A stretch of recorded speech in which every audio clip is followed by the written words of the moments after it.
Conscious channeling of LL Research. Narration by a humble messenger of the Law of One, Robert. We are those known to you as the principle of QO. Greetings, my friends, in the love and in the light of the one infinite Creator, in whose service we come to you this evening. It is our pleasure and our privilege to be called to your session of working, and we thank you for including us in your circle of seeking. We too seek the truth, and we are honored to be asked to share our thoughts with you on the subject of affirmations, mantras, and working with the self at that lineman between the subconscious and the conscious levels.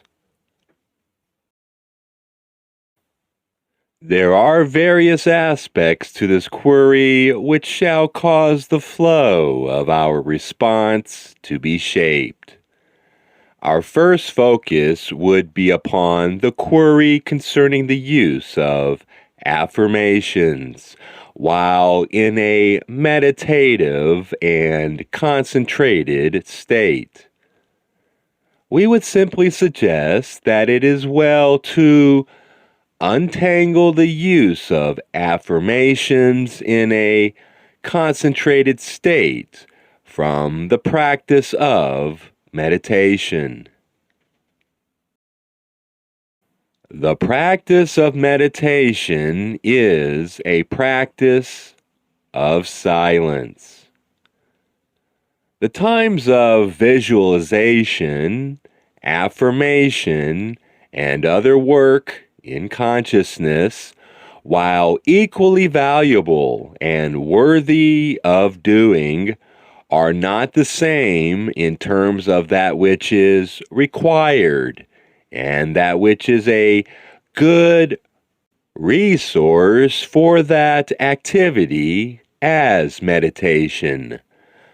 So let us simply briefly state that it is well to retain times within each day when one practices the presence of the one infinite Creator, not by thought or affirmation or by any other aspect of the conscious human mind, but by listening to that silence which is pregnant with the one infinite Creator's presence and truth. It is a temptation to add more into a meditation in order to create desired changes within the self by purposefully and consciously making adjustments. However, while this method of working is certainly useful, we would suggest that it is best done after a meditation or separately from a meditation.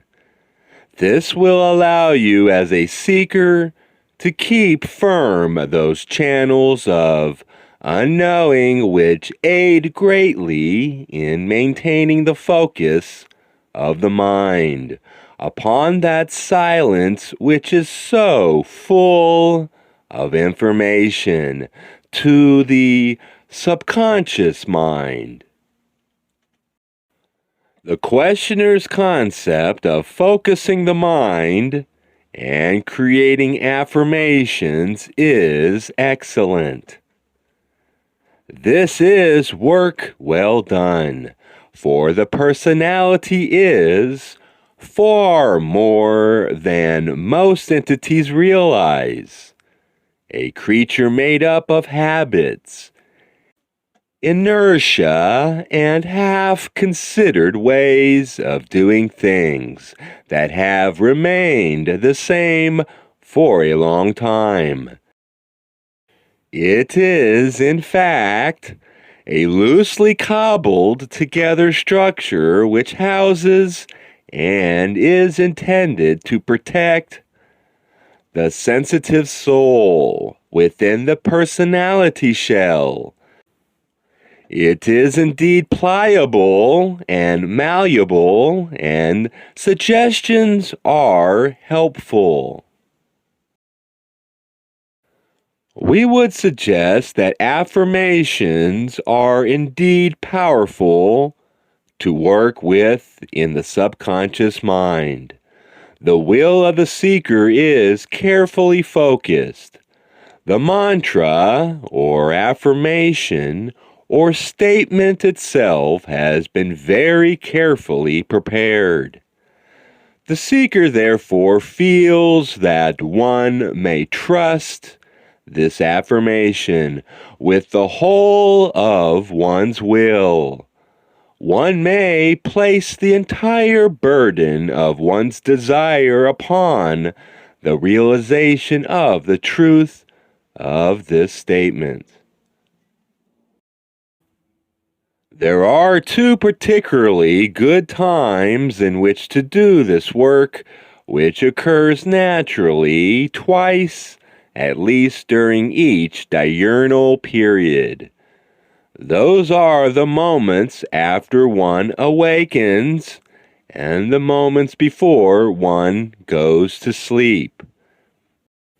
In this hypnagogic state, your mind is fully collected. It is about to move across that lemon of which we spoke earlier, that threshold of consciousness, and enter into the precincts of sleep. Or it is just arising from sleep, with its mind ready to focus upon the new day, but not yet full of content. During this state, in both morning and evening, the repetition of such a statement or mantra will be quite effective, for it will penetrate immediately into the subconscious without resistance. If, on the other hand, the questioner would desire to set aside a specific time during the day's schedule for this work, it might be recommended that a period of meditation be followed by the conscious gathering of the forces of self and the repetition of the statement that the seeker desires itself to hear.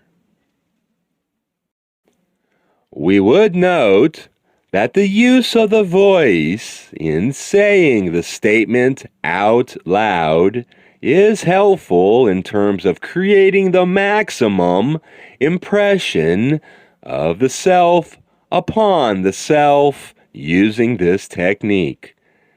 If a thought remains within the mind, it has its natural limits of power and is of a certain kind. It is a thought form. If the same thought is spoken out loud and breath has been expelled in the saying, it has become sacred. It is not simply a thought form.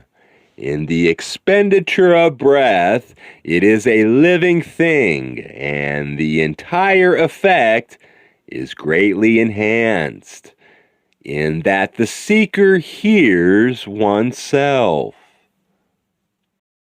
Indeed, tangentially, we would note that there are many times when it is helpful for seekers to speak out loud to themselves talking to themselves out loud about their considerations. For in developing the sentences that are spoken aloud, the seeker is able to break the cycles of repetition that occur within the mind when it is thinking to itself. And then the seeker hears what one is thinking in a different way. The questioner, in attempting to create changes in his consciousness by the use of his will, is developing his magical personality. Therefore, we would suggest a certain amount of protocol having to do with these periods of affirmation or statement. That is, at the beginning of this period of affirmation or mantra or statement, the collected and fully conscious seeker takes upon oneself one's magical personality. If one wishes, one may invoke it without words. One may make a gesture which indicates to oneself that one has taken on one's magical personality. Or one may wear a ring or some other form of adornment to the body, which is only worn during this particular ritual. Please listen.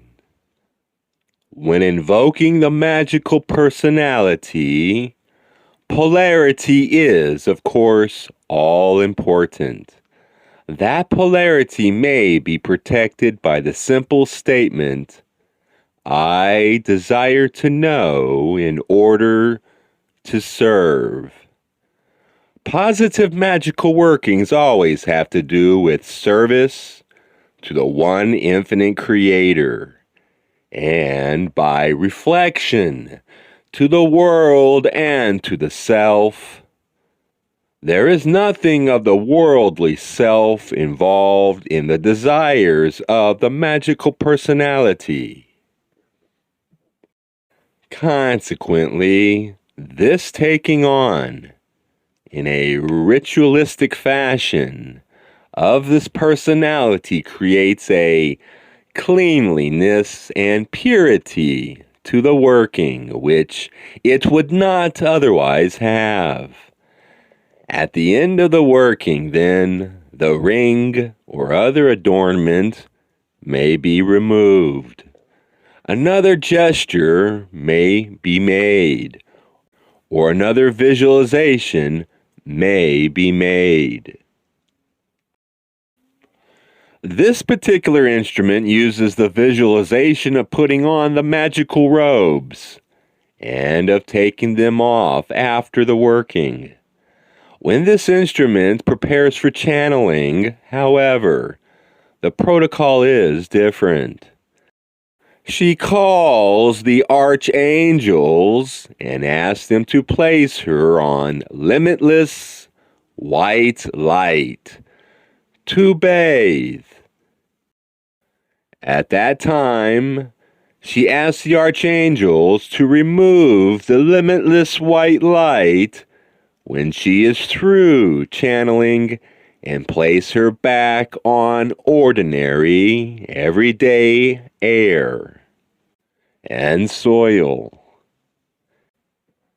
In this way, she protects her magical personality from attempting to maintain its purity when the personality shell has once again taken the stage and life is going on in its usual fashion.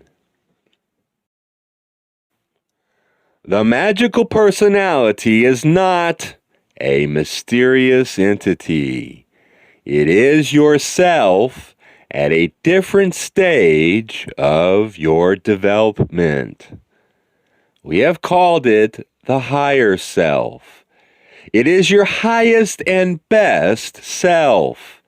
It is a completely magical, focused, sacred being. It is your gift to yourself from mid-sixth density, across all the reaches of infinite space, time, and time-space. Your higher self, or magical personality, offers to you the entire array of resources which its vast experience has gathered. You and your higher self, or magical personality, create the plan for this incarnation, and your higher self, or magical personality, is, at all times, as close as you're breathing. The use in a conscious fashion of the magical personality is extremely powerful. Therefore, it is well to work carefully and lovingly with these energies as you begin to create the changes in consciousness that you wish to create within yourself. As you seek, the questions arise. What do I seek? That which you seek is ever and always a part of yourself, a deeper, more fundamental, more true part of yourself. We offer a very simple philosophy in saying all things are one. Yes, that statement has implications, and those implications echo and resonate through level after level of awareness.